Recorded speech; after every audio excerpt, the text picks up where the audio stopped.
Oh my God, we get back here cut. Man, the intro was quick tonight. I gotta fix that. What's up with It's you, all brother? good. What's happening Man, with you, man?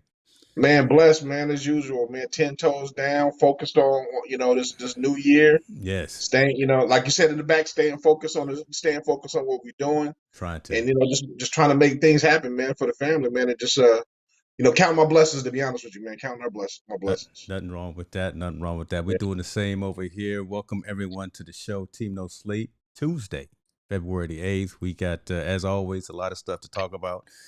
You don't know where we're gonna go. We don't know half of what we're gonna talk about, but we do have some topic and some subject matters, and we're gonna figure something out for sure.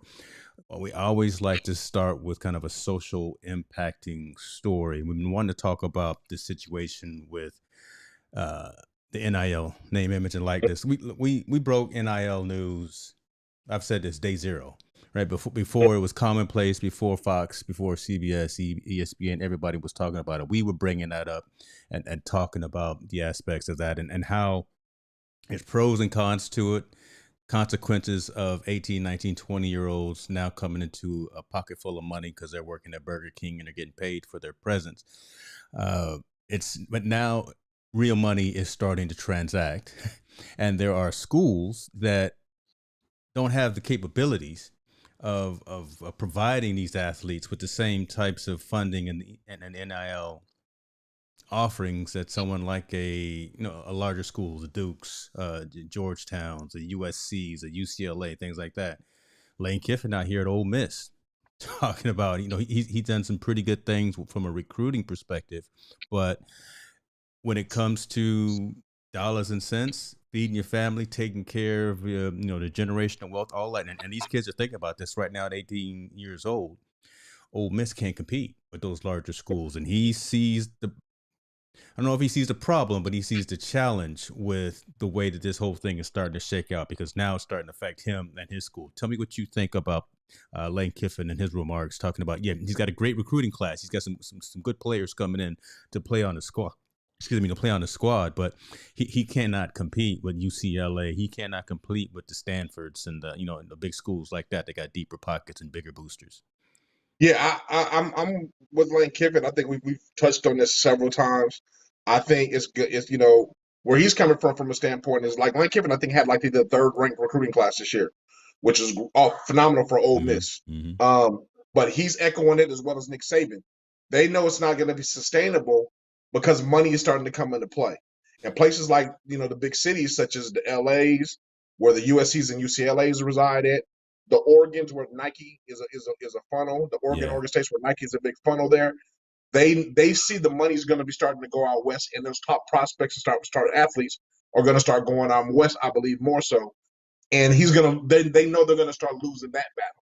See, for right now, the SEC's been very successful by recruiting people because they've been powerhouses and it's been in their backyard, Right. and they know they can grab those guys in their backyard, and they've been just very very successful. I think they see that the shift is about to be a shift because you got those Texas schools with a lot of Texas money backing them up, and you're gonna have a lot of schools on the West Coast with money backing them up. And So Texas, they serious about all sports, but football, especially football in yeah. Texas, right? Yeah. So he sees the writing on the walls. Like, how is he gonna go recruit that top five recruit, or how is he gonna keep that top five recruit in his backyard that's from the Alabama, Mm-hmm. Mississippi, from going to those schools? He knows in the end of the day, you can say all you want to say. What they say, money talks and BS walks. Money's going to start talking to these kids, and we can already see it on certain young men that are getting the big dollars. Right. They're being heavily influenced to go to certain schools, or they're being heavily influenced to go other places. Um, Lane sees the writing on the wall. Nick Saban said it a couple of weeks ago. He sees the writing on the wall. Winning can only do so much. At some point, money's going to be the factor in this whole NIL thing. Wow. Now, I will give a little bit of tidbit, and I think we'll touch on it in a couple of shows from now. It seems now NIL money is not only going to start going to just athletes, but I see schools are starting to sign NIL contracts. I heard about So that. Let's talk about everyone that, gets right? paid. Yeah. So now Yeah, so, the pot is whatever it is, right? So now yeah. you got Kentucky Fried Chicken, Popeyes. You got all these venues, Burger King, and Mm-hmm. it's not just that star player that's getting the money. Now Yeah. it's starting to dig into the booster accounts as well, right? So there's some conflict. There could be some conflict There could be Yeah, some fighting in it the could be. streets. Yeah, it could be good or bad because you got to think now. Okay, so this big, and I think I see a deeper problem now. You're seeing just one on that one particular team. Yeah. I'm saying through athletics. Now you got to think if a school signs an NIL deal, just like you said, for with KFC, where's the division of that money going? Is more of it going to football? Is it going to girls soccer? Is it going to golf? Mm-hmm. We're going to start seeing those arguments, and we got to remember Title IX plays no part in this thing. There is That's no true. equal gender division of money that goes in with the NIL account, especially if schools start to sign NIL accounts with certain companies and corporations. It's going to be interesting to see how this plays out. I mean, I told everybody before, I think NCAA opened up Pandora's box, and I think right now it's getting ready to get not better. It's going to get worse. Yeah. Because again, I hate to say it, as human factor is greed. Greed in what the other person got, greed and jealousy. It's I almost continue. be scared of what you ask for. Because Yeah, we've always yep, wanted this, right? To some extent, we've always wanted this for athletes to get paid for, because they're the ones out there putting out the blood, sweat, and the tears. But now, it's almost like it hit people out of left field, and they weren't prepared for all of these consequences. Because I think there's just as many cons as there are pros to it because of what we're talking about right now. Now you're starting to not just talk about the athlete. Now you're talking about the school. Now you're talking about divvying up those and trying to be equitable, because that's going to be a next conversation as well. How can I be equitable to the soccer squad when the hoops and the lacrosse team? I don't know. Did they have lacrosse? I don't know. Right? Yeah. I know what you're saying. Yeah. Oh my God. But I mean, now we're gonna start. But let's compare our both sports. We're going let's go to a powerhouse like Texas A&M. They're good on baseball and football. Star athletes on both sides of those sports because they're really good at both. Where do you divide that NIL money if that it signs with an oil company? Where do you divide that money at? Do you say, hey, star baseball player, you know what? Do you divide it by the size of the fans? Like, hey, when do you go to the College World Series? But your fans base is basically maybe 400 people to 500 people a game.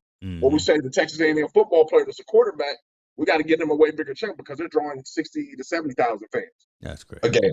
So, I mean, I think now we're going to run into a big logistics things and where the division of money goes. We're going to run into the big logistics of how much people get money.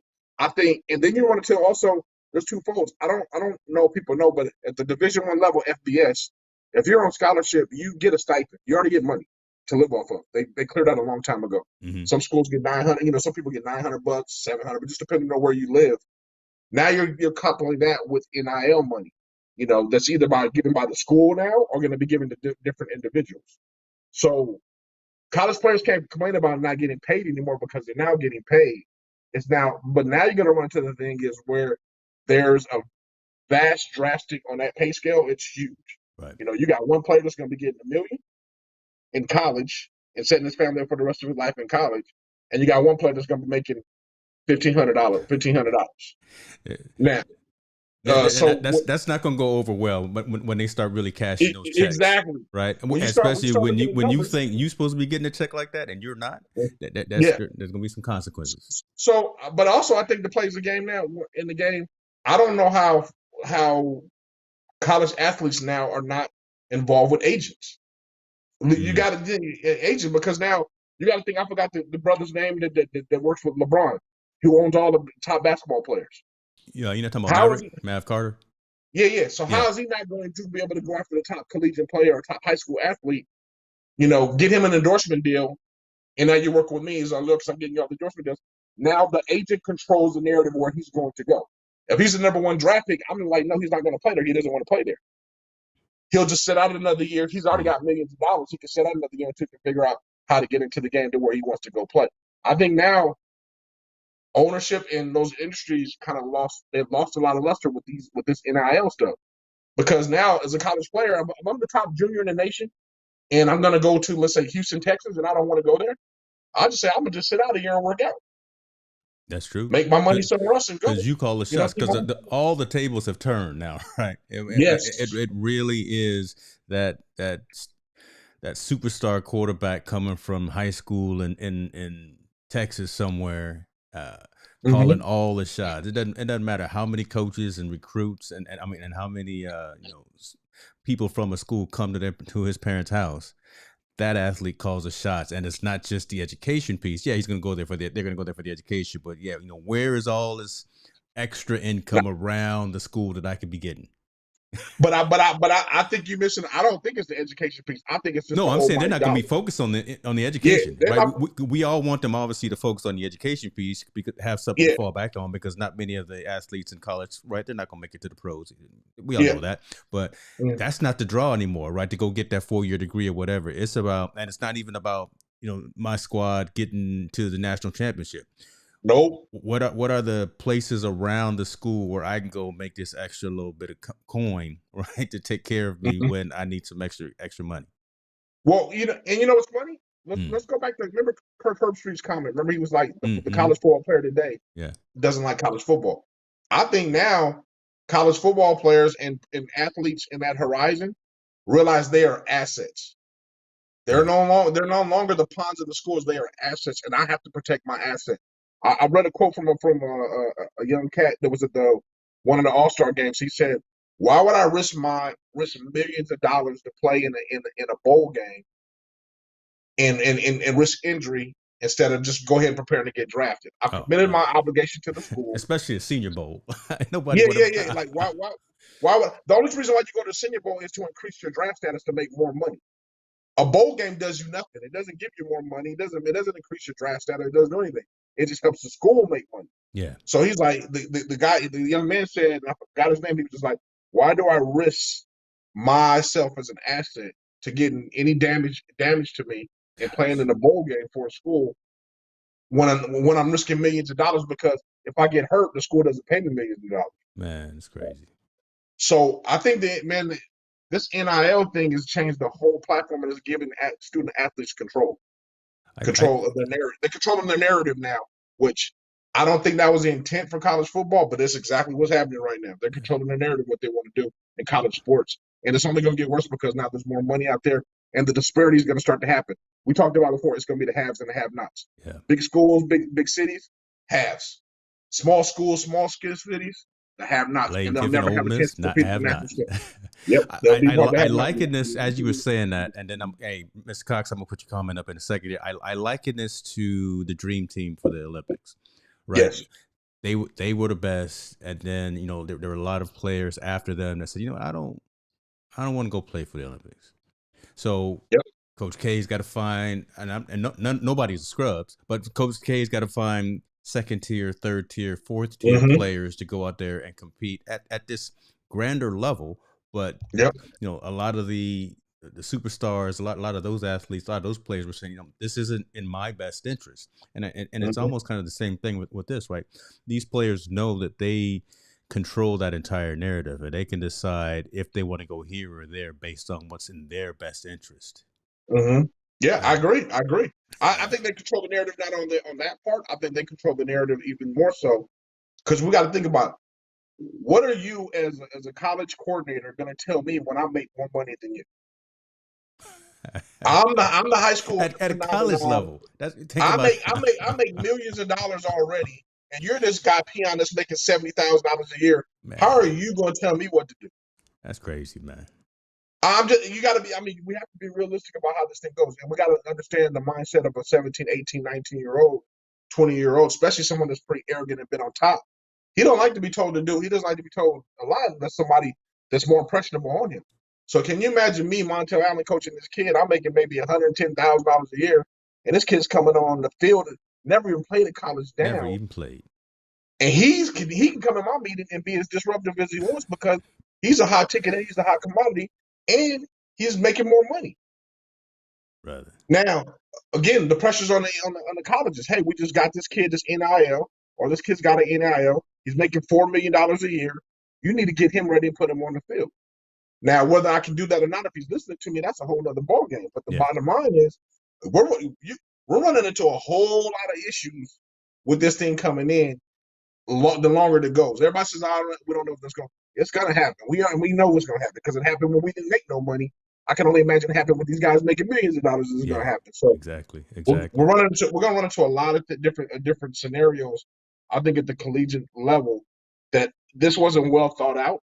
The way they did it, you can't just give, you just can't pour honey on all the bees, on everywhere and say, hey, I think it's going to be all right. Right. Yeah, it's not going to be all right. It's scary. It's getting. I mean, it's getting.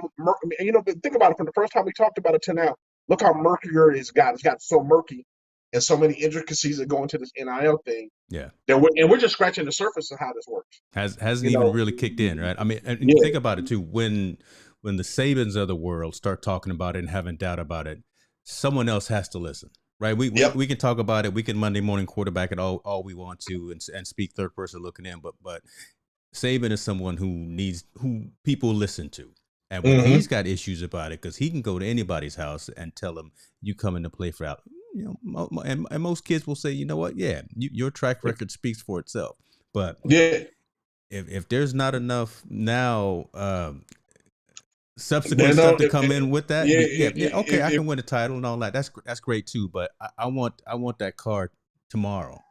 I want that new house in a month. For my mom today. I want that new house paid for my mom today. I want $70,000 to be paid me a month. God. It's almost, you know, it's funny, man. You know, I was thinking about it. Reggie Bush's situation seems so minor compared to that what's going on. Get that man back his trophy. Yeah, I mean, think about it. I mean, Reggie allegedly, we don't know because we weren't there, but Reggie allegedly took money from that agent, which was illegal at that time. I think they said $1 million. Yeah. For him to whatever sign with him, everything. That is peanuts now to some of what these kids are getting. That's true. And they're getting it legitimately from corporations and what. Now, my question to you is: now that you're getting paid to do your job, you're getting paid substantial dollars, and if you're getting paid if the company, if the school shows the NIL, you're no longer considered as amateur status, right? There's no longer the amateur status. You're actually a paid professional. So, in that retrospect, how are these schools going to maneuver treating these people like amateurs in the work setting, but they're actually professionals? So there has to be a pecking order when you're in the professional setting. You know, there has to be when you're not doing your job good, you can get demoted or fired, or you'd be reprimanded. The college coaches don't have that control right now. They don't. They really don't have that control. So it's gonna be interesting to see how this plays out, especially as guys make more money, or guys like we talked about the pressure. What if these guys don't live up to the billing, the money that they're getting? How do you work? How do you maneuver that? And that's going to be the majority of them. I really think that's. I want to go on this before I forget this. You bring up Reggie Bush. Do you think that it's a coincidence that Reggie Bush right now is out here? What was he? He's slinging burgers somewhere, right? Have you seen the commercials? He's selling chicken. Yeah. That's not a coincidence. That there was somewhere out there in the scheme trying to make amends for Reggie. They need to give him back his trophy. But I think it's just, of all the athletes out there who have been through whatever type of situation, it's just very coincidental that Reggie Bush is out there doing NIL type commercials right now. Well, I think it's subliminal. It's definitely subliminal, like what he's doing. I mean, I don't take anything away from Reggie, and I'll be the first one to admit it on this podcast, and admit it anyone. If I was in the same situation he was in, I probably would have did the same exact thing. Yeah. Regardless. Yeah. Someone offers a young man from the inner city that much cash in a duffel bag and says, "Here, all we want you to do is consider signing with us." And that's what it was good. He didn't sign with us. They said, "If you consider signing with us, here's some money for you." And then they got caught because they sued him because they said that he didn't sign with them. Okay, that's number one. But in that same scenario, I would have taken the money as well. Yeah. 99% of the kids would have taken the money. And I'm not talking about inner city kids. 99% of the rich kids, anybody would have took that money. You come with some liquidity like that. Look, we all gonna take that cash. So don't even lie. Don't even put it in the comments and say that you wouldn't. So yeah. You take it regardless of what the rules are or not, and then you live with the situation. Reggie's been just like Barry Bonds. Reggie's their scapegoat. He's their supposed to be example. The only difference between Reggie and Bonds is Reggie's example don't even make any sense nowadays the way the game goes now. These guys are getting $2.5 million, $5 million for endorsement deals. Where if Reggie Bush was now, he would be the first college athlete probably worth $50 million because of how dynamic he was and whatever player he was. So he took legal money from an agent. I don't even know how you can justify a kid now. You should take money from an agent all the time because you're getting NIL deals left and right. It's so much harder to hide money now than it was back then. It's harder to hide that kind of money. Ooh, that's true. That's true. So I don't know, man. I really don't know the dynamic of how it's going to work with the amateur status to professional status. I don't know how the NCAA is going to control if you have an agent, if you don't have an agent. What's the difference between having an agent for football or a business agent helping you manage your money? that you get to come into all this money. I don't know where they can sort all this out. We never seen like nothing like this before. There'll I be a do new believe it's going to there'll be be a new interesting. profession, right? Instead of your lawyer, right, or instead of your tax professional, everyone probably has that. And instead of just going to the store and using H&R Block or whatever, now you got your tax professional who is also your / agent / manager / PR person, all that, right? Your business advisor and so on and so on. So he I flashed like everything that you need to be able to become. But also, man, and me, I don't know if we're the first one to say it, but I definitely know I do believe there's going to be a criminal element in it. And I hate to say it. Yeah, I hate being that. Truth. But that's truth. We got to be realistic with this situation. There is going to be a criminal element, whether it be embezzling someone's money. They got an NIL. Whether it be someone, robbing another player or somebody robbing somebody. I'm telling you, you putting now marks on these high pro athletes that are in the community setting. They're in a community setting. The colleges are more of a community setting. So what makes you think, me, Montel Allen, I'm gonna knock James on the head when I know James is worth $1 million? Yeah. And I got nothing. I'm scrambling. I'm eating top ramen every day. Yeah, that's real. And I'm frustrated. Top ramen and Mountain Dew. Yeah, look, I tell you what. Don't get caught slipping out there. You see, I'm not. Let me back up because I'm putting myself in it. I know my dad is watching, so I don't want to be saying that. But I wish somebody would come around. Okay. Yeah, but we know that now because we're older and we understand it. Mm-hmm. I don't think when you're 16, 17, 18, 19 years old, you feel like you're invincible. Nothing to lose. I mean, I'm not putting somebody on blast, but I know there's a young man, a high-profile basketball player. He's still in high school. He pulled up to his girlfriend's school to watch her play in a Lamborghini. Wow. Because he's one of the top basketball players in the nation in a Lamborghini. You can't tell me he's not a mark. Yeah. He's a mark. Now, I'm praying nothing ever happens to the kid. I pray nothing happens to nobody. But the bottom line is, if I see that, can you imagine someone with more of a criminal mind or somebody that's more desperate or somebody that's more in a situation doesn't see that and say, I can't, there's a lot of people that don't care. They really don't care. They're willing to take that chance. And we just haven't seen that part yet. But I think that part's coming. And I don't know how we're prepared for that. Especially in the sports world and in the social impact world. These kids are being set up to be marked, man. And I don't think they realize how detrimental it is. I mean, this is really something crazy. This is crazy. I mean, we see pro athletes, people coming at them all sideways. Can you imagine, this 18-year-old walking into Walmart and he just going to get something that's simple, mean no harm. Unfortunately, you're all over blasting over TV. How much money you make? You're a mark now. Yeah. You're a target for somebody. You're definitely a target.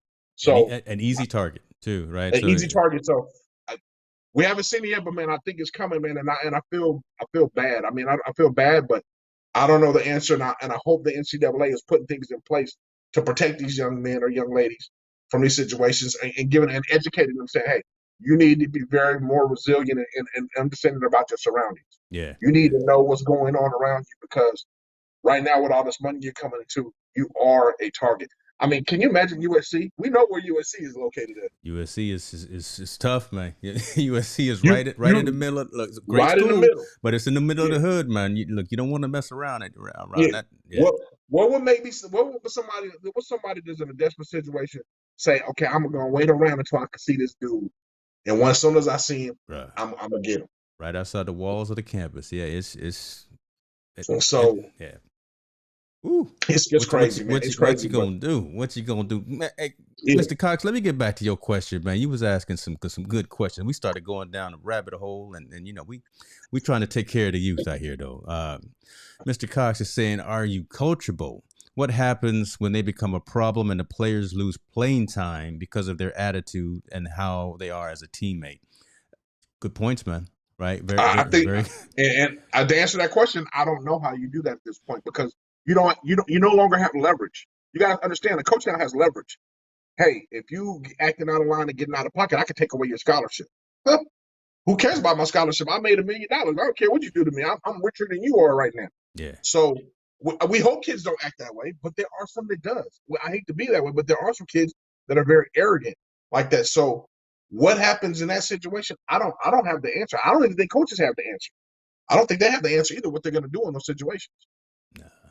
It's one of those, and we don't know. I don't know. I'm thinking they're waiting, trying to sweep it under the rug, trying to not see the elephant in the room, so to speak, and hope and just hoping, crossing their fingers and toes that nothing happens. But we're realists, right? And we know Yep. it is going to happen. So unfortunately, we just hope and pray that it's not too severe the first time that something does happen, and they deal with it, man. Um, Man, we went into that right there. I'm glad we came back to that because we've been holding on to that one for about a week. We definitely Yeah. wanted to get into that because again we like I said, we had name, image, and likeness from the jump when it was becoming popular and knew there was going to be some concerns about that. Let's Hmm. see. At some point, if you aren't playing at the high school, collegiate, or professional level, that money dries up. It Now we can go into that too, right? You think about how many professional athletes after their first 4 or 5 years are bankrupt Bro. Hmm. because they don't know how to manage their funds. They go out and buy those jewels. They go out and buy that house. They buy those multiple cars and take care of their whole entourage Hmm. as opposed to understanding the debits and the credits and the balance sheet, right? Instead of focusing on that, Yeah. that's a whole conversation that we need to have as well, man. Because again, But there's but so many but see, athletes. it's Mm, funny because we talk about that at the professional level. How can it happen? We had my brother on yeah, the other day. We yeah. talk about wealth and everything. When that happens on the professional level, and you're asking guys that are at 21, 22 level, they go broke in 5 years because they don't know how to manage their money. I can't imagine a 18-year-old, 19-year-old knowing how to manage millions of dollars. It's not that's not fathomable because one, you think you're untouchable at that point. Mm-hmm. Two, they already think they're going to the league because they're deemed as high level professionals or guys that are getting ready to be on that next tier professionals. And three, there's just a bravado that they're very arrogant at that point. Hey, I got $1 million, another million is going to come. This is what I'm doing. I'm sure some will manage their money correctly, others will splurge. But we're also asking some of these kids that come from nothing, and you're giving them a bag of money, and you're telling them, hey, don't spend it on this, don't spend it on that. I'm sorry, when I was 17 old, if you gave me $1 million, I would have been blind buying jewelry, cars, and everything, all the above. Yep. It just they don't understand that dollar and that it's gonna drive eventually. They feel it's always gonna keep coming. And I can only imagine a kid that comes from nothing. A kid Yeah. that's been starving. Family's been broke all their life. They've been living barely. They've probably been living paycheck to every other paycheck, trying to figure out how to pay the mortgage or pay the rent and pay all these things and keep a good livelihood.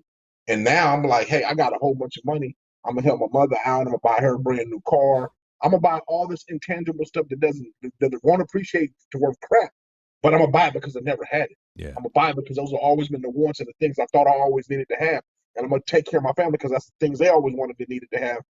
And the money drying up, that's not even a concern. I hate to say it, it's not even a concern or a worry for a lot of those kids. And we're gonna see a lot of that. I think, like you said, that money's gonna dry up on some of them, and it's Because gonna be they gone. don't look midterm and long term, right? Yeah, They're they looking don't at the know. short term. Yeah, I agree with that. Well, Yeah.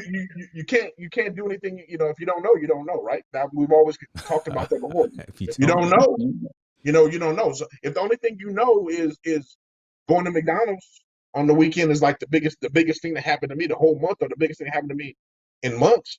If that's the most exciting thing that happened to me, what makes you think now I got $1 million that I'm not gonna go take everybody to the most expensive yeah, restaurant in Las Vegas? crab I'm gonna legs for go try. everybody. I'm gonna treat everybody. I'm gonna treat the homeboys. If I've only had one pair of jeans, or me and my brothers have only shared 3 pairs of jeans, what makes you think I'm not gonna go buy 100 pairs of jeans now for Hmm. all of us to have? Because now I got the money as of right now. I have the money to do that. Hmm. Mhm.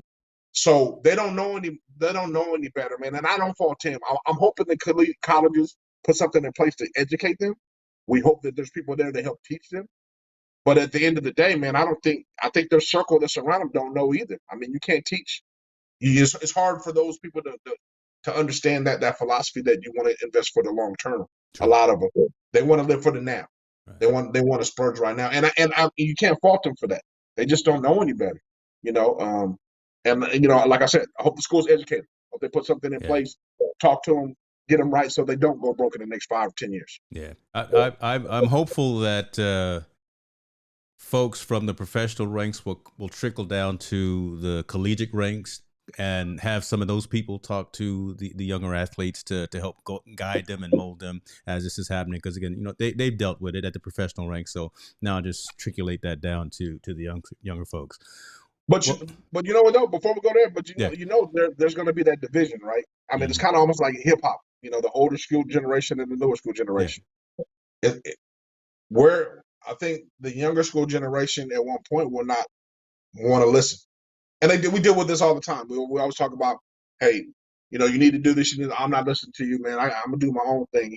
You just jealous, or you a hater. That's what they call us now. You a hater. You hate. Is that what the kids call us? Yeah, you just hate because you don't know what's going on with the youngsters. Yeah. Okay. Because I'm successful. You just hate because I'm blowing up.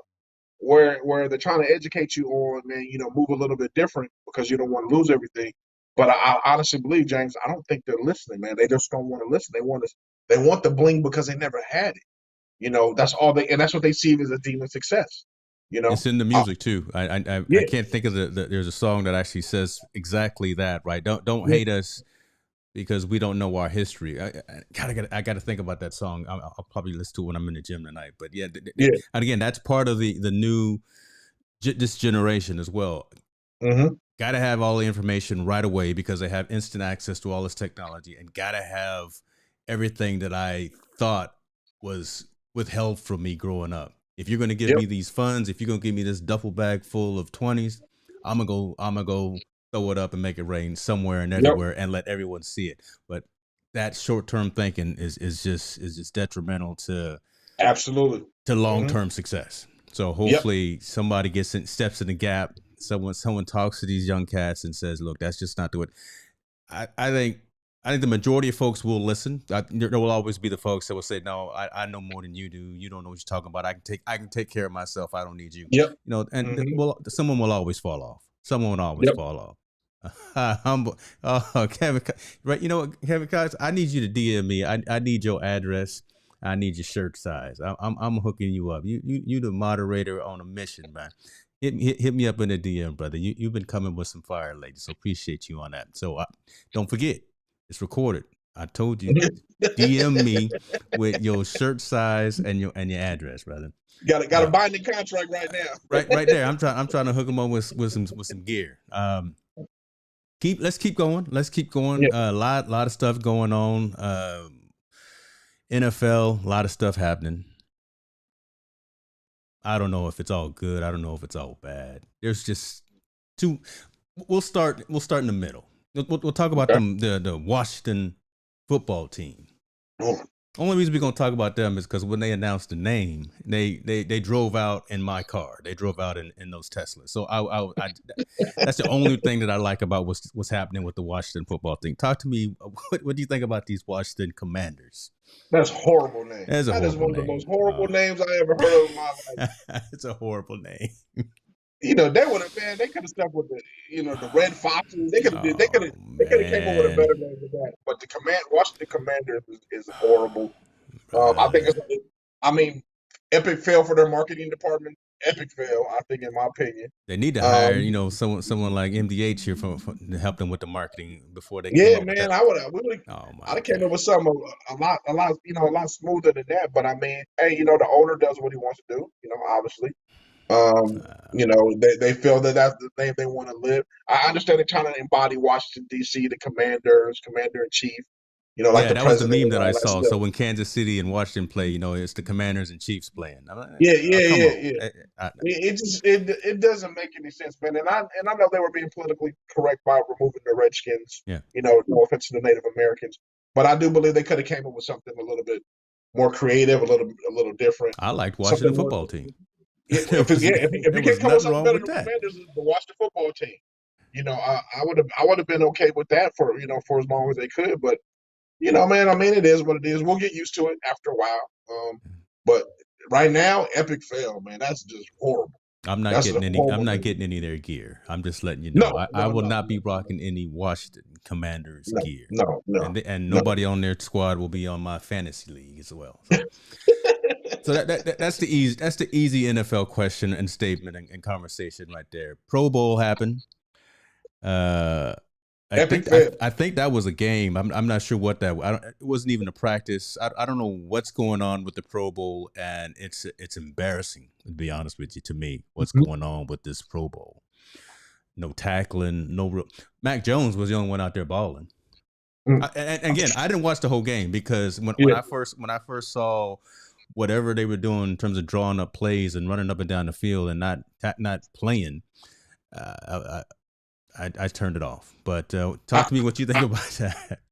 Fail, epic fail. NFL knows it's an epic fail. There's nothing to do. The Pro Bowl has been a joke for the last 10 years. Yeah. Um, there's nothing in it for them, except for a little bit of money and appearance on TV. So I don't know why the NFL and this is I don't know why the NFL doesn't take this to evaluate their college talent and become the best all-star Senior Bowl more so than becoming this Mm-hmm. fiasco of college guys. They should say, look, we're going to take NFL players and let them coach and mentor, but we're going to have a college football game on this stage, and we're going to take the best seniors around the country and have them work out, play, understand what it means to be a professional, walk with and talk with the guys that are already in the league to be their mentors and understand what's going on, and let them play a game because if they play that game and they do good, it boosts their draft status. They need to make it needs to be college players, man, because then they have something vested in it to prove themselves. I think you having these guys as pros that don't feel the game is worth anything. It's just like I said, it's just an honor to be named, and I think they should be named. These are all pro True. players, True. and that should be at the most of it, and it should be no Pro Bowl game. I think it should be a collegiate bowl game where they can mentor and teach and help these kids navigate through the combine process, navigate through the draft process, navigate how to become a professional. And they already have a big brother when they come into the league. Yeah. They have somebody they can call and do it. I like that kind of approach better. The Pro Bowl, it is, man, Yeah. is just fail, man. This is If garbage. if they would take kind of the formula from the Hall of Fame Bowl or Hall of Fame game, right? Because that seems to have a whole different dynamic and aspect, kind of just like you were saying, right? Walking all the players around the Hall of Fame, getting to engage and interact with the folks that got their yellow jackets, and there's just a different vibe with that game. When they moved the Pro Bowl to before the Super Bowl, I knew something too was wrong, right? You could just tell that something was not happening right, and then people weren't taking it seriously. Obviously, nobody wanted to get hurt because it was just an exhibition game. And when it was in Hawaii, the players seemed to play better. They seemed to care a little bit more when it was in Hawaii. Now the best thing happening that entire weekend is the skills challenges, which I mean when you think about it, that's still I don't tune in to see that. Make them all pro, make them do the skills challenge. But again, the game itself, it needs to be something about, if you want it to be entertaining, it needs to be players that have something vested in it to do. If you have nothing vested in it, like, I'm not going to play. I mean, guys opt out of it. They don't want to play. And when they do play, they just sit on the sideline and jaw and collect that free check. And don't get me wrong, I get it. Yeah, this ain't really no big deal. So what am I really playing for? Why am I risking injury or anything to play in this game? So I'm saying the NFL needs to rethink this and say, hey, you know what? Let's make this a ploy for guys that are going to be coming into the NFL, and we can market it that way and say, okay, we're going to have this big game. Now you'll see guys, instead of playing in the Reese Bowl in Alabama, take these young men, put them in, wherever you're going to have them, and say, hey, we're going to show you guys how to be professionals. We're going to show you guys how to do all these things. We're going to give you your hero that's in the NFL now. You're going to get a chance to meet him and talk with him. Now you can have those education things about money and all those things. Again, not beyond the symposium, have them in the game environment where everything is kind of going on and put them under the glitz and glamours and the lights so they can get used to that setting and playing in that and say, hey, this is what it's going to be about. Otherwise, then just get rid of it. I mean, it's a waste of time, really. Waste of time, waste of money. They're just making some chump change, like Kevin says. $40,000 to $80,000. That's Uber money for some of these folks. Like Melanie is saying, you should have an objective to it.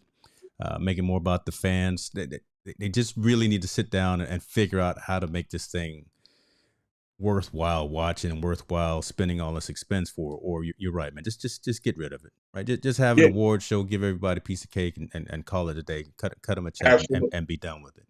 Now, or do like what baseball does, right? If whoever wins the All-Star game, the Super Bowl, I forgot what is the World Series is played in the AFC or in the AL or National. There's something that's worth playing for to play in that game. Like there's an advantage to doing it. Me personally, me personally, I'd rather see the losers of the NFC AFC Championship play against each other the week before and get that third place you wanted to see trophy. them Chiefs and them Bills out there. They still Yeah. mad. They still mad. They don't want. Well, I mean, it would be the Chiefs and with the Buccaneers, It right? would have been the Chiefs and Tampa Bay. Yep. Or Green Bay or whoever. It would be nice to see that one more game of some competitive guys and say, okay, the winners of this game gets whatever. But that's more of a competitive game. True. And more somebody wants to see than to watch this Pro Bowl when these guys, like you said, aren't even tackling. They basically playing two-hand touch if that at the NFL level, and no one's taking it serious. Yeah. You just don't take it serious. Yeah, true fans, I think, of any sport who watched that were embarrassed for the players. To be honest, in my humble opinion. Yeah. Now, I think because of that, and because the game was so whack, some of the players went out after the game, did some things that they probably shouldn't have did. Alvin Kamara, great football player. Look. The New Orleans Saints need him in the back running through and crushing fools. But we and nobody needs him going out to the club after the game or before the game because he got arrested after the game. No one needs him going out in the area and causing fights, being in altercations with fans, hurting people, hurting himself, being in situations that are illegal. And that's exactly what happened. Alvin Kamara was out there, got caught up Sunday night after the game. He was in a fight at a bar. The pictures, I haven't seen the pictures, but Montel, you said you saw the aftermath pictures. I saw the conversation that ensued and kind of the conversation about the video footage that ended up getting Mr. Kamara arrested. And essentially he lied and said that he didn't instigate the fight. He thought something else was going down. He just started punching the guy in the face, and it's not my fault. Well, Alvin was the only guy that was locked up in jail that night. Yep. This is horrible, right? This just doesn't make any sense. This is just not the way for a professional. This is not the way for a Pro Bowl athlete. This is not the way for anyone to be conducting themselves. And then to lie. Alvin, you ain't got to lie, right? Especially when there's video footage showing you just pulverizing this young man. And the reason that he got arrested is because we saw the video, which completely negated anything that he told the police. Tell me what you think about this, man, right here. This is repeat. Yeah. The same story, different day. These guys, unfortunately, we were talking about it before we went on air. I truly believe this. After 10 o'clock, the club is no place for nobody famous. Yes. Hey. It's not. I mean, it's not because you're Don't going be out there in them streets. Yeah, being out in them streets, being in the club is not a place to be after 10 o'clock, and you're famous because you're a target now. I'm sure this guy that he got in an altercation with, probably he was belligerent, talking about him, doing whatever situation they may be. And typically 9 times out of 10, Alvin Kamara probably didn't start the fight. It's probably somebody in his entourage. Yes, completely agree with that. Somebody in his entourage was saying something and got into this fist with this guy. Now Kamara's in a situation where he felt he had to defend himself, or he felt he had to fight. He beat the poor man. I know he broke the guy's eye socket. Yeah, man, crazy. He broke his eye socket. So now, well, because Alvin was hitting him so much, the man went unconscious, and Alvin was still hitting him, so he couldn't defend himself. So yeah, I just wanted to give context to that for everybody. So regardless, let's say he was justified in what he did. He's gonna get hit with a silver suit and lose millions of dollars. Yes. At some point, these athletes need to understand, man, that is not a place that you need to be after 10 o'clock. You can't, because if you're in the club after 10 o'clock, that's when all this stuff is starting to jump off. These are things that are just going on just crazy. And like you said, alcohol, that club setting, all this attention is all this warranted attention is coming your way, or unwarranted attention is coming your way. Somebody in the crowd is going to say something, and typically 9 out of 10 is somebody in your crew that feels like they got to defend you or do whatever, and then something happens. Again, this is repeat. Same story, just a different player that this happening to, and it's unfortunate. It's really unfortunate, but you know what? I don't feel sorry for him because he put himself in that situation. Exactly. It's something he could have easily been avoided. He could have avoided.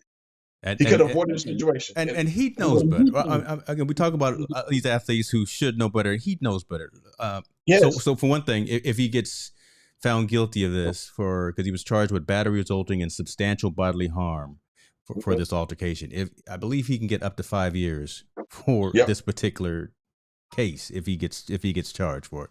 But Mm-hmm.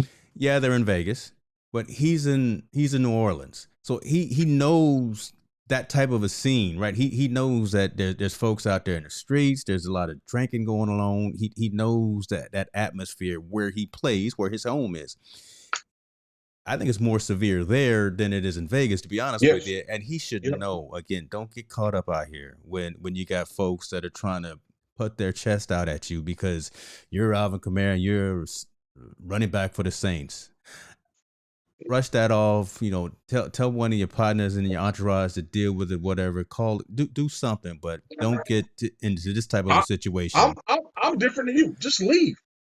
Leave. But he's not going to leave. I mean, they're not smart enough to do that. I really don't think that they're smart enough to do that. They should be, but So they're not smart enough to do he's not smart enough to leave? You think he's smart enough to say, "Hey, you go handle it, do all this"? No, man. You got to be in a situation. They got to be in a state of mind.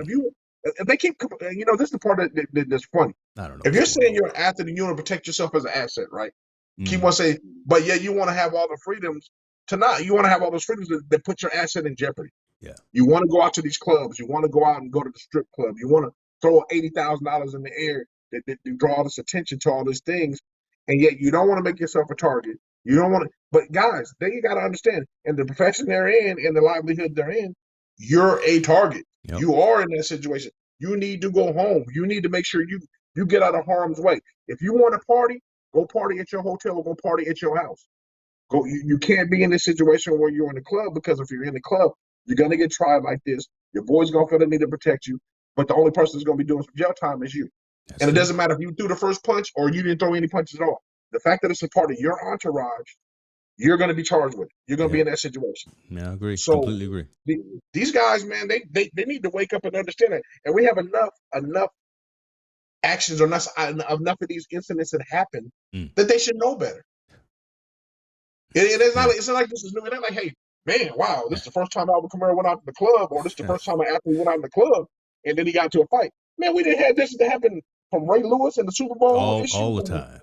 Ray Lewis, what's the other dude? Yeah, Ray Lewis was the guy I was thinking about. Exactly, right? Yeah, all these athletes have been in these situations. Yeah, they've been in these situations. And none of them have turned out good. None of them turned out good. And exactly. None of them turned out good. Paul Pierce is in the same situation when he was in the club in Boston. It's the same. I equate this stuff kind of the same thing to the rappers. These rappers that go out and they do these things and they end up getting themselves killed, or they get themselves in a situation, because they still want to be real and still keep it gangster and still be all these things that they work so hard to get out of, right? You work so hard to be out of the ghetto, but yet you want to keep it ghetto. You want to stay with the streets. Yeah, you don't want to be. You don't live there anymore, but you want to still connect with the streets. Okay, you want to still connect with the streets, man. I mean, you got to be able to divide that at some point, or in the matter of fact, not only divide, you got to be able to cut it off at some point. Yes. And you got to be able to take responsibility for yourself and take the corrective actions for yourself as a professional. Kamara, like I said, man, we've just seen too many of these situations where these guys they just don't do it, and these are the situations that happen. I hope this brother can come to a nice solid resolution with this person. I hope they can figure it out. But at the end of the day, no matter what the situation is, he's going to be charged with assault. He's going to lose millions of dollars. Yeah. And the fact of the matter, he might get cut. I even heard they were saying the Saints are thinking about waiving him. I mean, well, he might not even have a job. Peyton's not there anymore, and Peyton was always in his corner, right? So now you got a whole new level of coaching that's responsible for the Saints. So they may actually say, because he wasn't as good last year as he's been in the past. So, he's starting to see, the body wear a decline. little bit. Yeah, the decline is coming in. Alvin may end up with the Cleveland Browns. The fact of the matter, you might not end up with a job. If you don't have a job, remember that money doesn't come in until somebody else signs you to a whole nother contract. Oof, man. So the fact of the matter, you out of millions of dollars that you already got, that might not be replaceable. Yep. So these dudes, they put themselves in just harm's way, which, again, we go back to the NFL, right? We know the NFL knows everything about everybody. Yes. They know. Yeah, they know. They know everything. I'm wondering when they start putting things in place. I think I was watching another show like ours that's on TV. And one of the commentators was saying, you know, on the contract they said you can't do anything detrimental to your career, like ride a motorcycle, Right. you can't jump out of planes. Right. He said we need to put you can't go to the club. You can't go to you can't. I mean, think about it. It's actually it makes sense, man. You shouldn't be going to the club. You shouldn't be going to the strip clubs with $50,000. You shouldn't. It's starting to become detrimental to your health in those scenarios. That's true. Wow, man. I So, would love to be a fly in the wall during that players association conversation right there. When you tell some of these young cats again coming up in the game, nah, you know what? If you're gonna play, you're gonna play. But you cannot go and do some of these other things that are detrimental to the team, the brand, mhm. your longevity, and your your employment for the most part. So that would be. I can But just see the Players Association going back and forth with an interesting lobby conversation about that. To be honest with it can be lobbied all this one, but let's take it now from that, just not out of the athletic perspective to our perspective. Me and you know, we got companies invested in us. We can't go out and go act a fool, you, yeah, and we work at a regular job. Me and James can't go to the strip club and go through with $50,000 in the air and draw all this attention and get to a fight with somebody. Come to work the next day with a black eye or something, or been arrested and don't say, do hey, it. you know, hey, Don't do it. I was doing what I want to do in my own time. Yeah, They gonna be like, that's not good for our brain. You can't be on this business trip, going to beating up people at the strip club and doing all this stuff. We might have to let you go. Now they may not say it in those words, but that's your actions is gonna speak why they have grounds to terminate you for your yeah, brain from the brain. I don't see there's no difference between these guys. I mean, you can't do just because you're a professional athlete. That doesn't mean you can do what you want to do. Just because you're rich doesn't mean you can do what you want to do. Especially being a person of color yeah. and under a microscope, you definitely can't do what you want to do. These men, these athletes have been getting away with it, doing what they want to do, and now starting to come back on them. I would see no problem as an owner saying, you know what, I'm paying you millions of dollars. Granted, you're making me $10 million, but I'm paying you millions of dollars. I need you to stay out of trouble for these next 5 years while you're under contract with me. So that means I don't want you going to the club, or I don't want you going to a club without NFL protection or NFL people to Yeah. make sure they get you home in the car right. Make sure if you're drinking, they get you in You an got Uber. people around you that have your best interests at heart. Yeah. Exactly. Not Yeah. the homeboys from not your cousins and your uncles. I need somebody with an unbiased biased alternative to get you to where you need to get and protect you in the situation you need to protect you and get you out of these crazy situations. You saying I can't bring Lee Ray with me to the to the spot and be like, hey man, let's you make sure you got my six. It's a good point here. You know, Melanie's talking about, they got in college they're forced to stay in local hotels the night before a game to prevent them from being idiots. And they still do it, unfortunately, in college. But yeah, it's true that they do have folks around them. And there are people around, I think, the professional level as well. They just, again, I don't know. Well, you get to a point when you're at the professional level where you're like, hey, I got my own boys and my own entourage. I really don't deal with it. I've seen. I mean, when I was younger, when I was going clubbing, I've seen dudes in the club that was with their homeboys. They didn't.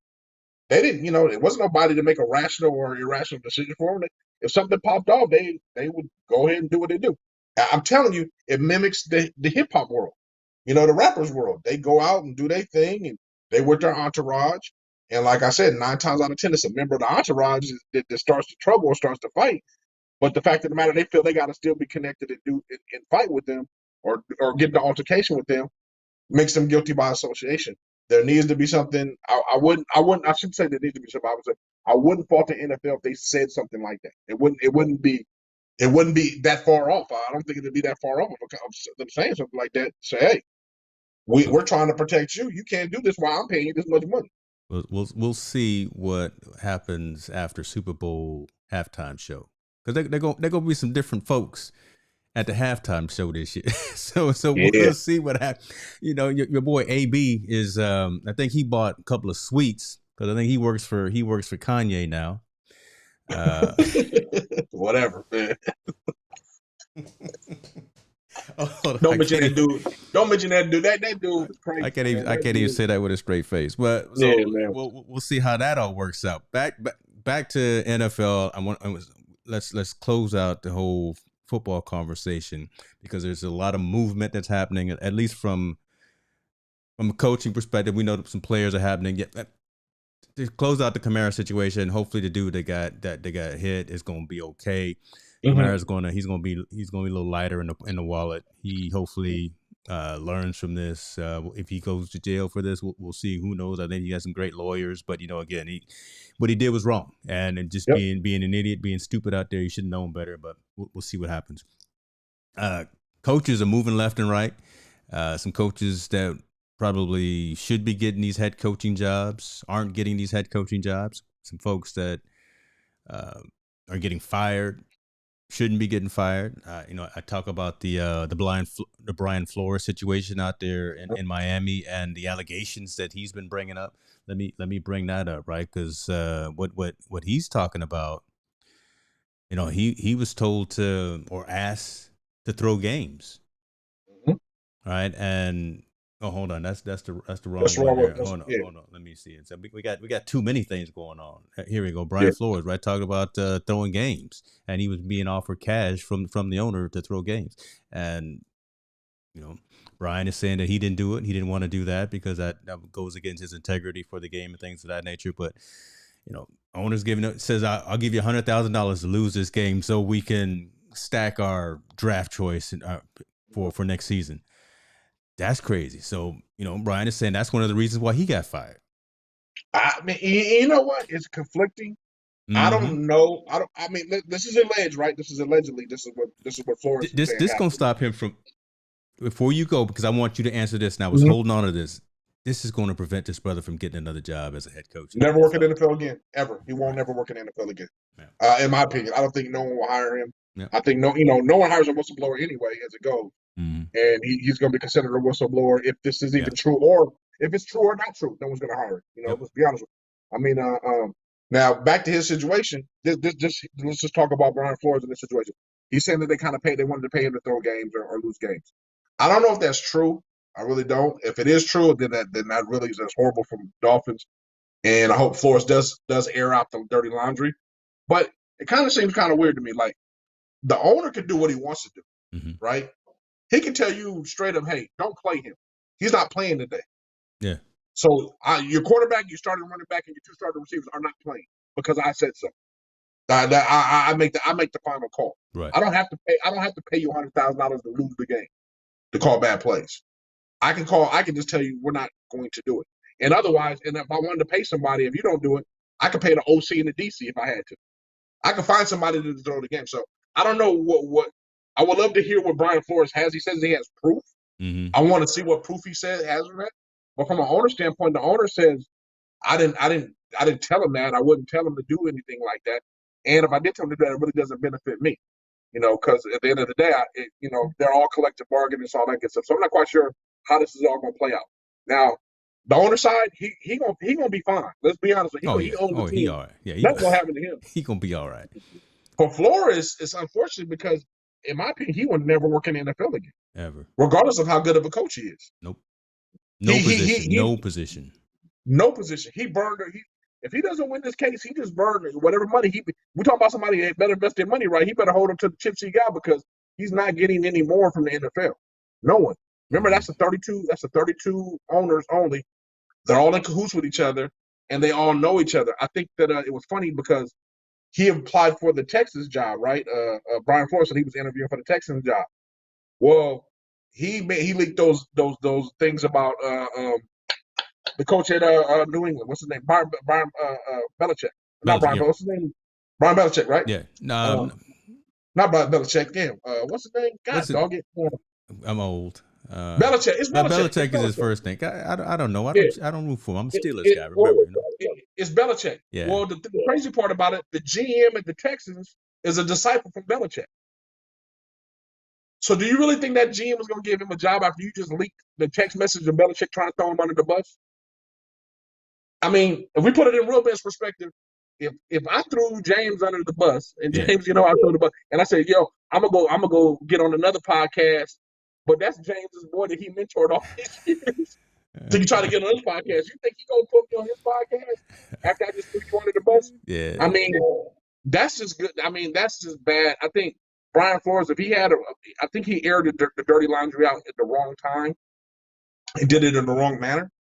Granted, we already know the NFL has a racial issue. We discussed it so many times. There is a problem with the NFL not hiring minority coaches or people in authoritative situations or people of color being in the face of their franchise. Right. There's always been a problem with that. I think Brian Flores, if he had it, he should have been like, I think he should have kept it on the quiet, waited till he interviewed and got another job, and said, hey, then aired out the dirty laundry what was going on in Miami while I secured my bag over here as being a Texan. Yeah. And then he come out with a book like RG3, right? Because honestly, and I thinking about these two situations because RG3 said he had a book that he was going to write talking about all of the shenanigans happening in Washington. Mm-hmm. We haven't seen that. It would have been an interesting event and event of circumstances if Robert Griffin III, Coach Flores came out and went in front of Congress and just had a conversation about what they saw from the back, kind of the Jose Canseco doping situation, but instead for the NFL. Just that could have happened, but now, like you're saying, Flores is not. He can't get a job as a coach. No. I don't think he's going to get a job at a major TV network as an analyst. No. CBS, NBC, nobody. Fox, nobody's going wants to hire him to be the face of their. His best opportunity is to go to the USFL. Oh my gosh. That's his best opportunity because he won't coach in the NFL anymore. And like I said, I think Hugh Jackson didn't do him any good favors. Hugh didn't do him any good favors. Said he got paid when I don't know if he really got paid or not. He said he did the same thing, but man, they need to show proof. They really do need to show the proof to see what's going on. Because those things, then you can say, we already know the thing that happened with Belichick that sent the text message saying, hey, congratulations, but it was he texted the wrong person. It was supposed to be for the guy that got the Giants job. It wasn't for him. Yeah. Okay, fine. How did Belichick know that beforehand? I could care less. Okay, you can say you were snubbed, or you could just say, hey, it was just a mistake of a text, whatever. But I want to see the other proof that's more detrimental. Is like, how do you have proof of this man offered you money to throw games? How do you have that kind of proof? Now, do I think he was wrongfully terminated? Absolutely. Yeah. Was he a great coach for Miami Dolphins? Absolutely. Did he win? Absolutely. Mm-hmm. All the ducks were lined up for him. He should have been successful. But let's step back at the end of the day.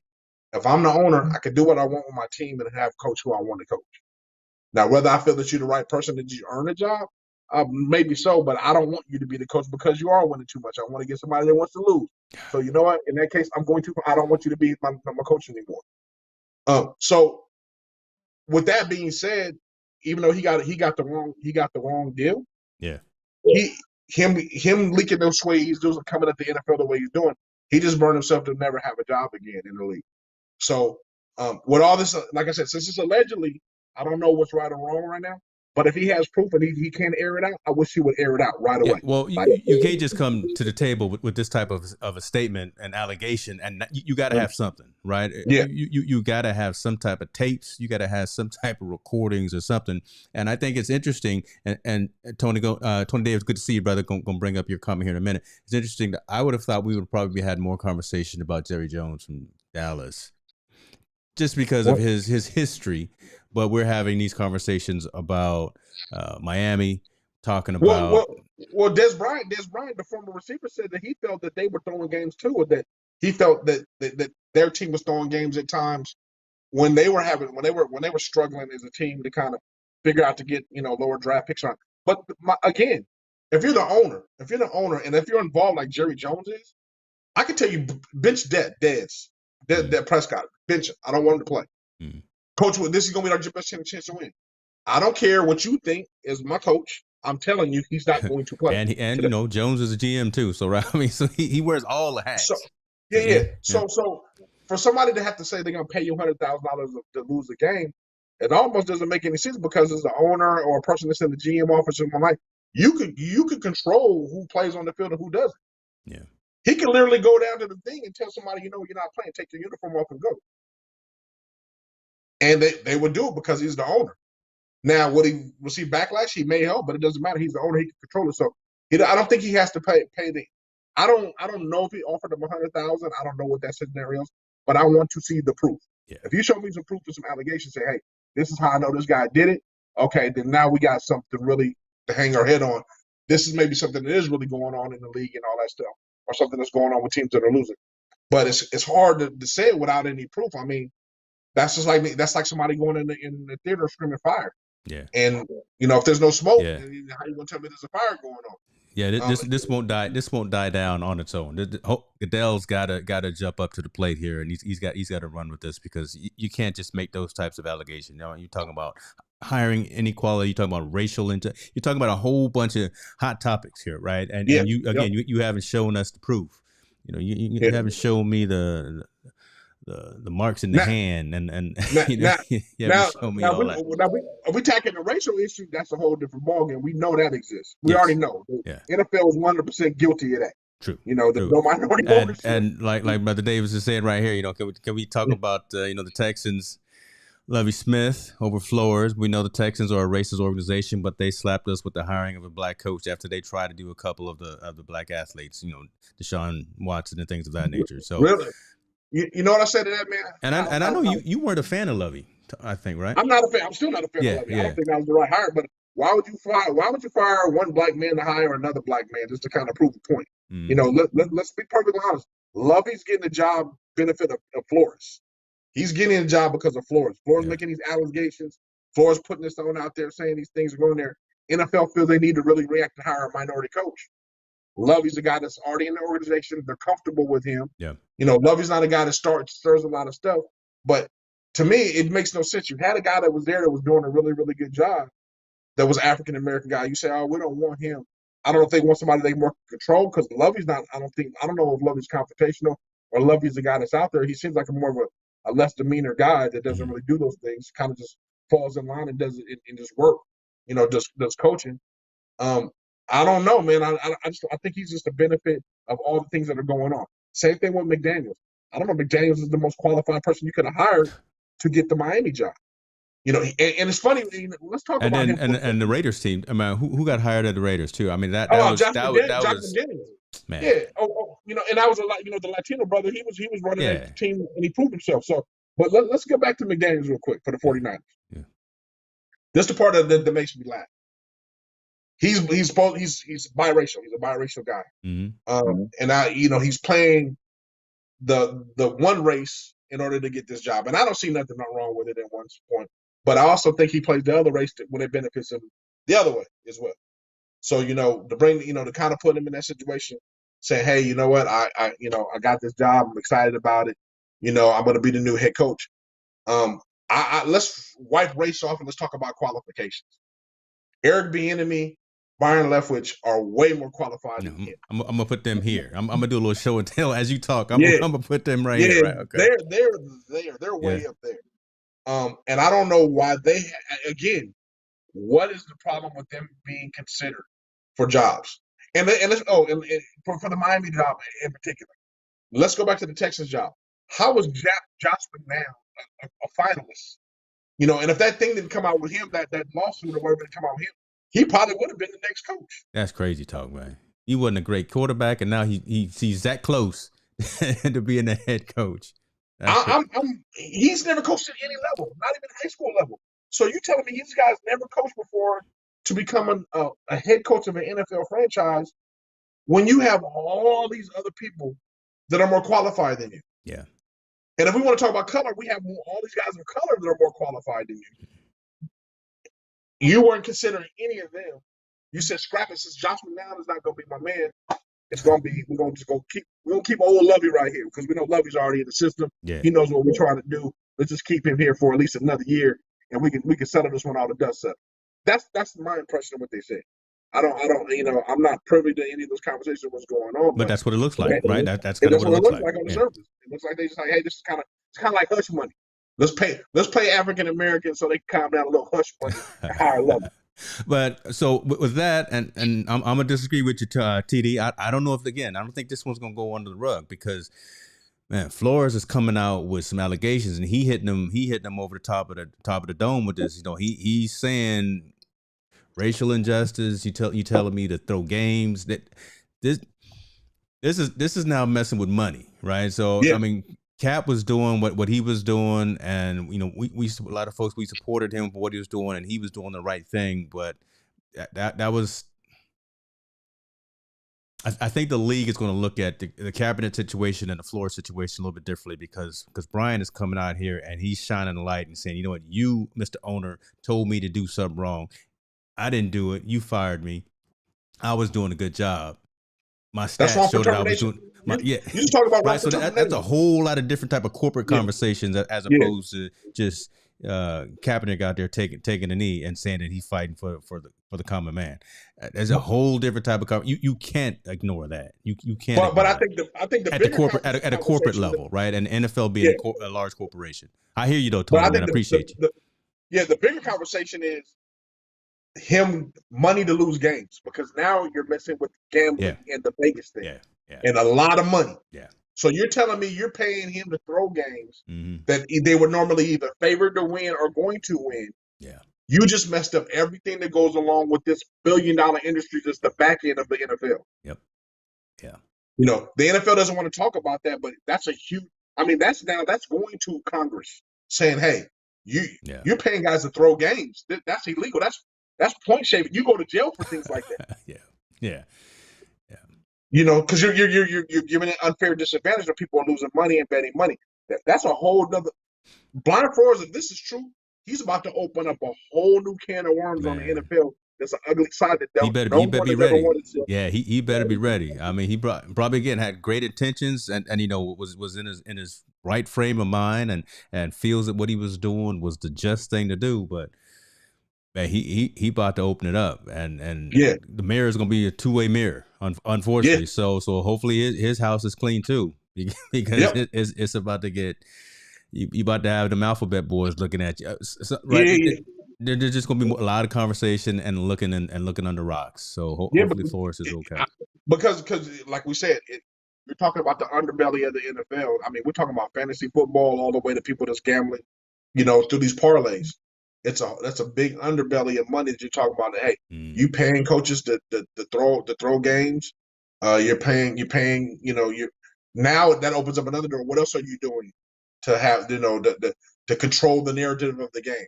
Remember, if you already know the outcome of the game, it's easy to bet a whole bunch of money on there and win it. So now you're basically you change the whole. It's going to change a whole different dynamic of what's going on. And like you said, for Flores. If he has proof and it is legitimate, man, the NFL is going to be a lot of scrutiny. Yeah. If he doesn't have proof, trust me, they're going to turn every stone to discredit that man. True. And when he gets discredited, you know, and you know whatever the situation happens or whatever goes wrong, man. I mean, I hope he's just ready for the fight. You know, me personally, what I think is going to happen, the NFL is going to pay him so much money to go away, just like they did Kaepernick. We're going to come up with a number that makes you just shut up. That's unfortunate because Colin should still be playing. You know, we can go 2 more hours talking about that, but Colin should be. I don't know. It's just man. I just don't know if Brian has got his belt on and he's ready to cinch his pants up because it's about to get. I'm using some new analogies tonight. I'm not using sports now. I'm using some new ones, but it's gonna get hectic. It's gonna get hot up in that house. So, hopefully his closets are clean too, man. Appreciate the comments. Appreciate everybody that's chiming in thus far. Tony Davis, man, we're gonna get you on this show, man, because you've been chiming in with some heat too, brother. So you see, they kept America from crumbling when other sports had no say so. This is going to be monumental, and I agree with 100%. And as we were talking, I was thinking about the NBA when those refs got caught throwing phantom fouls. Right, that was ugly. And and the NBA. You think about the NBA and baseball are nothing compared to football from a monetary perspective. In the gambling part, because you got to think. I mean. What did the young man get for bribing the players in Arizona State? Remember, I think the story when he was bribing players for Arizona State to point shave to kind of knock down the points. He was giving them money. I mean, he got like 7 years in the Fed. He got the key, man. Yeah. So can you imagine if they're saying owners are controlling the game or understanding and controlling the game, or there's a payola process? We're paying coaches to throw games. They're gonna be you're gonna have some. Everybody just made a bet. Everybody just made a bet on the NFL. That's done fantasy on the NFL. It changes the entire negative of that revenue stream because now we know that it's corrupt, right? NFL. I'm telling you right now, man. If it is true, they gonna pay him enough hush money, and they can quote me on this. They gonna pay him enough hush money to be quiet. They not the NFL's not gonna let it out if it is true. I hate to say it, it's just not gonna do it. There's too much money involved. True. Way too much money involved. We're talking about billions and billions and billions of dollars. There's no way they're gonna let that secret out. Brian Flores, like you said, you hope he's strapped up ready to go. He might as well just tie the shoe and kick back because they're gonna give him some money to shut up and not say anything because they don't want that egg on their face. Mhm. If it's true or not, they don't even want that even brought up to change the integrity of the game. So Brian Flores is gonna get a paycheck. The thing of it is he's never gonna be able to work in the industry again. That's true. Yeah, that's true. Right. And there's so many. I shouldn't use the word black eyes right now, but there's so many negative things happening around the NFL right now, especially around this game. Right. Last week we talked about how LA and Inglewood is trying to sweep the homeless away. There's these coaching situations and these allegations that are happening. It's almost like, do you want to go? Do you want to watch the game? Yeah. do you not for the price they charge it, I know, but yeah, I don't want to. Let's talk about that. So I pulled up to how much these tickets are. So I'll go. How much do you think a legit ticket is? Not one of them tickets off of the corner from someone. I'm just going to go. I think like $6,000. $6,000. So their minimum starting at $4,400. Oh, well, I was close. 44 is the minimum. Yeah. I'm cool. But some of them give you on-field access as well. Let's see here. Man. So let's see, section 551. Where is that at? That's up here. Yeah, man. That's a $4,000 ticket right there.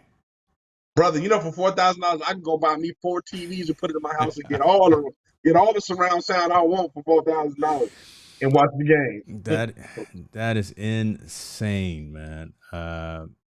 Some of these tickets down here, let's see, on the Bengals, $11,900 for right there behind the Bengals. What is that? $7,000 right there on the Cincinnati side, man. So that's real. That's one ticket for one game. Can't do it, man. I can't do it. I mean, as much as I love the sport, as much as I love everything, there's no way I could do it. I think suites are started at $36,000. I thought a suite is $36,000 starting. Well, remember AB, he bought out owner's suite, and he somewhere. I think it's wrong because I was looking at it a little more closely, and the date on that invoice was actually last year. So either there was a mistake in the dates, and someone didn't get 2022 in their mind yet. But $2 million for some owner suites at SoFi. We'll see, and who knows what AB is doing right now. Hopefully, he's not out there cutting any more rap albums. But just want to let folks know. $4,460 is the minimum. It's the lowest price for a ticket to the game. Get them before they're gone. You know what was crazy? Because I'm down here in Southern California, and they're talking on the news like that money, all that for the game. But they were saying that the things that are going on surrounding the game, like this week, like all the events, the parties, and all that. The city of Inglewood and LA are going to draw somewhere close to $1 billion. Yeah. For that. So, I mean, I tried to get you to one of the events, but no, you got to work.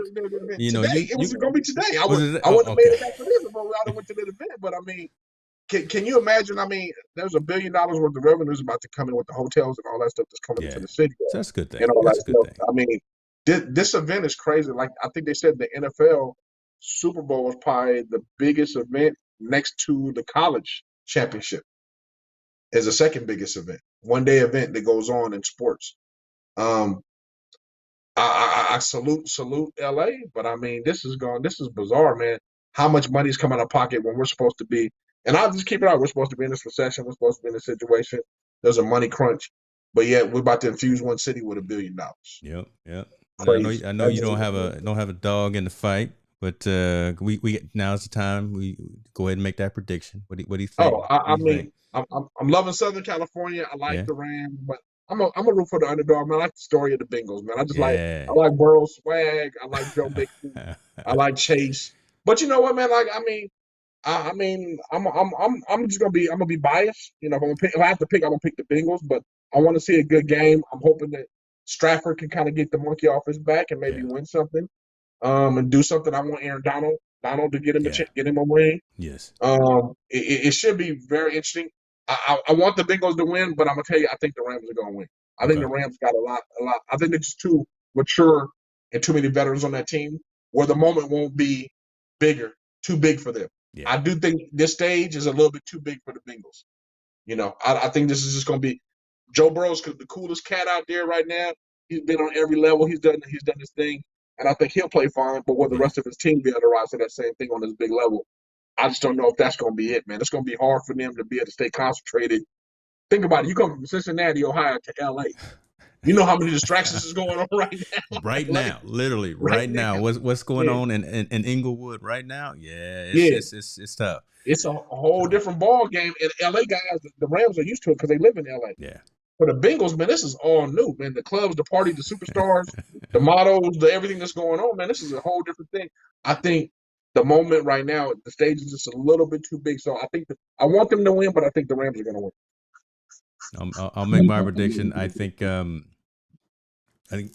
agree with you that Burrow is the guy, and his time is coming. His time will come. It's just too much too soon for him to where I always like the story piece, and I want the Donald story. I want the Stafford story, right? I want that to happen sooner than later before those guys go. I even want Coach. He's been there and came up real short. I think this time the story of them winning at home, I think that's a great story. Burrow's going to be back. I'm not worried about him. So I mean, to already be in his second year in the league and already to the big game, he can.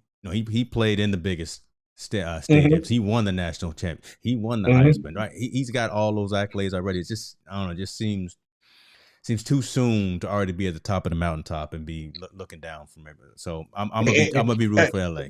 Unless the Rams get paid to throw the game. Oh. Unless they pay Sean McVay to call the bad play so they don't win. We don't know what's gonna happen, but you didn't hear that from me. So here we go. Oh my goodness, he said unless the Rams get paid. I'm gonna repeat it. No. I don't know.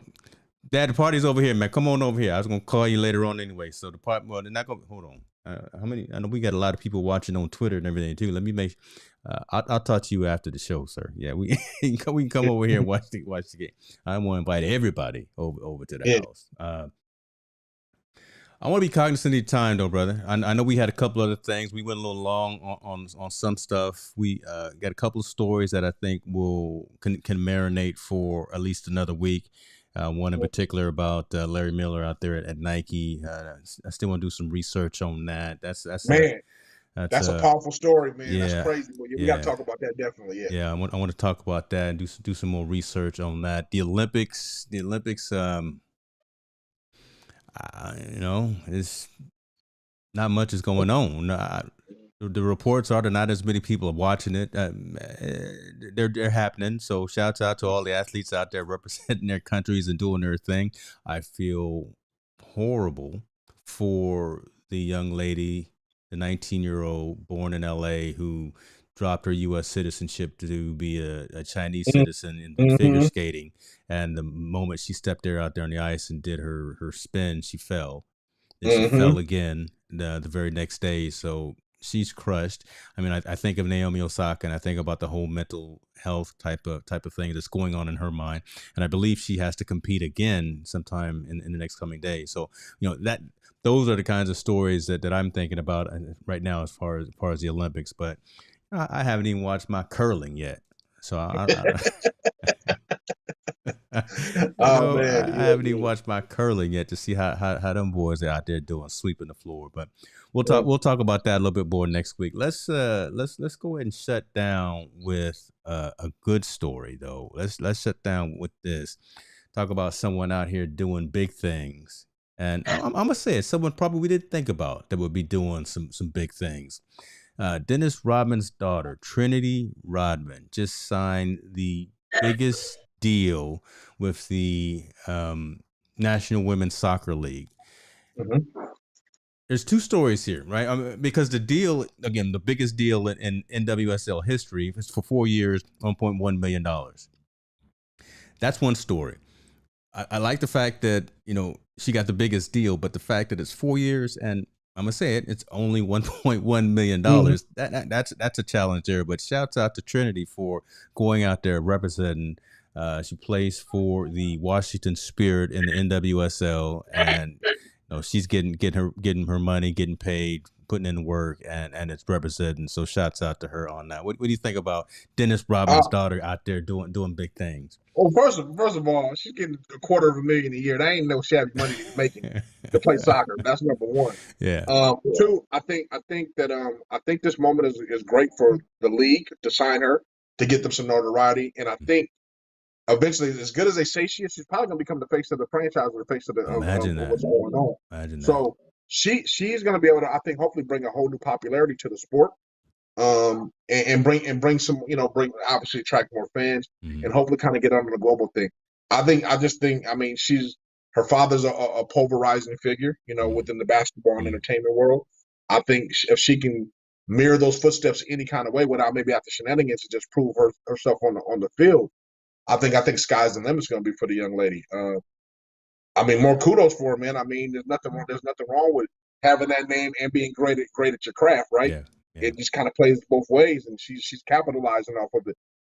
More power to her. Like I said, I hope she's able to bring more attention to the sport, women's soccer. Hope she's able to be, I haven't heard her speak about it or anything. I've just heard stories. I hope she has an opportunity to talk about it and what a great opportunity this is for her, so she can show other young ladies that this is valuable. But like you said, it's not the millions and millions of dollars, but the fact that she's getting $250,000 a year to kick the ball around, man, to play soccer, man, is amazing. More And the power fact that to her. other ladies, she can get other ladies, hopefully, to grow that revenue and grow that popularity. So the next person can make that 2.5, make 2.5. Mm-hmm. I mean, make $250,000 a year, and so on and so on, and keep that thing just growing and growing. So more shots out to her, man. Not I'm bad happy, for a man. I'm 19 happy. year I old, think right? it's Not great. too bad Yeah, for a 19-year-old. not too bad at all, man. Not bad at all. She turned out So, all right. Turned out all right. Oh man. all right, man. As long Hey, as she ain't like daddy, she good. I Like gonna she say, ain't that long as she crazy ain't like like that. daddy. Oh, see, there we can talk about that next week too. So come back, Yeah. y'all, next week, right? Subscribe to the channel, check us out, because we get into it. You see, Montel get on a tangent, and I let him go because he's got some good stuff to talk about. But we talk about that social impact of sport, and we want folks to engage and interact. So appreciate everyone who has spent some time with us tonight. Every Tuesday, 6:30 p.m. on the left coast is when we kick it off. You can always check the replay, but it's more fun to engage with us directly. So come back, and we already got 3 stories lined up for next week that we didn't get into this week. But that being said, man, take us home, man. I'm gonna go find me a squat rack and get under it so I can Yeah, relieve some of man. the I mean, stress. everybody, man, just stay blessed out there, man. Take care of your family. Check on those people that's been, been in the house, and make sure their mental health is straight. Say your prayers and stay blessed, man. That's all we can do every day. I got nothing else to say. That's enough right there. Y'all be good to yourself. Peace. We out.